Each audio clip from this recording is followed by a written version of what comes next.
Hello everyone and welcome back to another episode right here on Revv Evolution. And on today's motoring segment, we have the SMART number 3 Brabus. And you're probably thinking, hey, didn't you do the SMART Brabus before? And yes, exactly. We actually did one before. Which the title says in this video, this is not a review. We do not plan on doing a review on the SMART number 3 Brabus. All right. So what I'm going to do is basically give you a bit more information about the car itself. Let's go. Right, for those of you who just joined us, once again, it is our episode right here where we talk a bit more about the SMART number 3 Brabus. By the way, it's an EV, all right? As I mentioned before, this is not a review. So what I'm going to do is I'm just going to run through some of the very details which I think you as a motorist want to know more about the SMART number 3 Brabus. All right, so here we go. First of all, let's talk about pricing. If you're driving it here in Singapore, it's going to cost you about 260,000 Sing dollars. That includes COE and, of course, the government rebates, which amount to about $40,000. But for exact pricing, you definitely want to check with Smart Singapore as well on how much the car is actually cost. Okay, and I have a little disclaimer saying that as well. Okay, now that we have that out of the way, let's talk about the car itself. First of all, this car weighs about 1.9 tons, which is about similar to its younger brother as well. But in terms of horsepower, that's where this is where some of the differences come in. But this one has 420 horses. This is of course all-wheel drive as well. And what do you mean by intelligent drive system? So let me give you an example.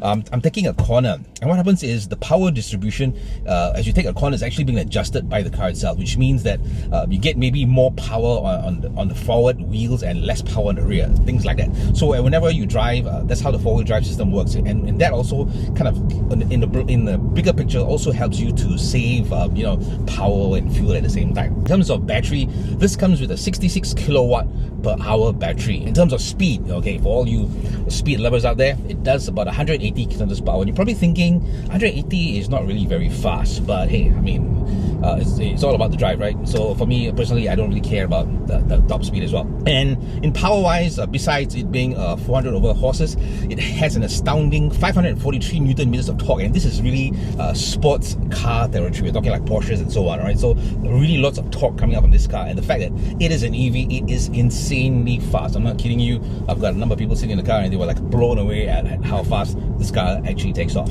And it does 0 to 100 in 3.7 seconds, and that is a testimony to the power and torque of the car itself. So now, this being an EV, of course, the main question for you will be charging. How long does it take to charge and all that kind of questions. Okay, so here we go. Well, in terms of charging, of course, two forms of charging that we have when it comes to EVs. We got the AC, or slow charging as we call it, and DC or fast charging. When it comes to slow charging, at say a charger, it takes you anywhere between 3 hours, okay, and I think 3 to 4 hours, and that is pretty fast if you're talking about slow charging, because most cars, when you're doing it at a charger for 7 kilowatts, maybe it takes about 7-8 hours. So the fact that this can do roughly about 3 to 4 hours, I think is pretty impressive.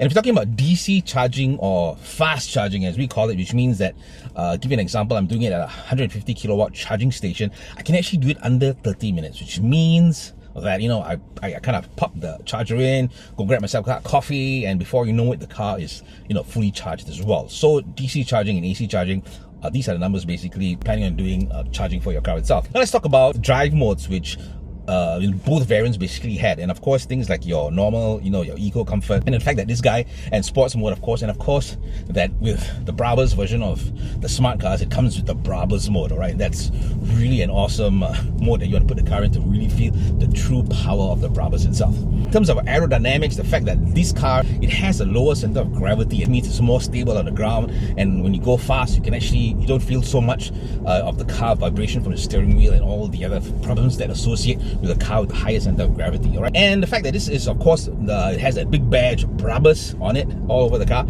tells you a bit more about how this car is actually tuned, which means that this is basically a sports chassis tuned car. Everything about it shouts style and speed. All right, and to get behind the wheel is what I'm talking about, to really experience what I mean. And inside the car itself, of course, you got those cool creature comforts of the cars of this car, and of course, not forgetting, we have those Brabus headrests, and including the Brabus steering wheel as well, which you can actually see in the younger version of the car itself. Okay, and of course, In terms of seats, and as I mentioned, creature comforts for the driver and for the passenger, what I truly love about the car is it has that built-in ventilation system for, especially in Singapore when you get all sweaty and it just feels kind of yucky to drive with a wet shirt. And this one is really amazing because we've been having some really hot weather while I had the Brabus, and I really feel so relaxed with the fact that I have this fan blowing at the back of me, really cooling me down. Let's talk about boot space. All right, for boot space itself, this one has about 370 liters, and with all that seats pushed down, you get a total of 1,160 liters. And in terms of colors, some amazing colors. The one I have is this cool looking orange, striking thing. I've been driving it around, people have been looking at it basically.